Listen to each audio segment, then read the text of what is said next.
Episode 19, Boundaries. Right out of college, I saw a therapist to talk about boundary issues that I was experiencing at the time. She drew me the best illustration to easily explain boundaries that I've ever seen. Here it is. A friend of mine says it best. In the government of you, there's different levels of security, and everything is on a need to know basis.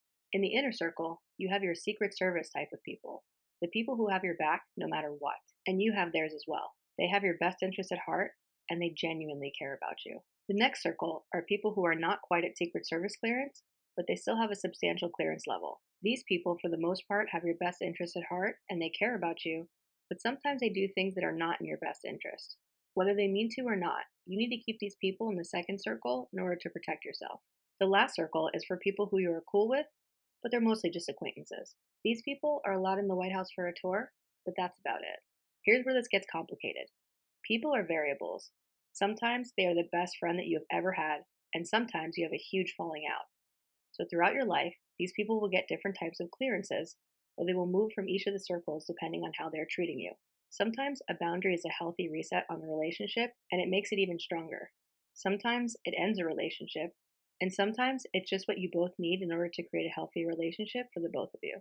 The trick is that if someone proves time and time again that they are undeserving of the Secret Service clearance, then you need to keep them at the second or third circle and not grant them access back into the first circle until they prove otherwise.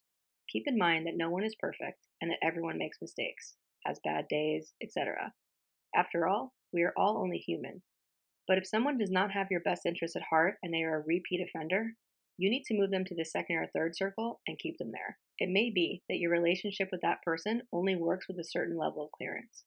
The only way to find out is to place boundaries and see how they react. Now, I am by no means an expert in this area, but I have found that if you level with someone without making them wrong and explain your side, listen to theirs, and then move forward accordingly, you will be able to figure it out. Therapists are really good at explaining this from a non biased perspective. I think that in today's society, we don't take mental health seriously enough. Not being able to appropriately set healthy boundaries can be very toxic to your health and well being. Having an understanding and eventually mastering the skill will improve your life in every aspect.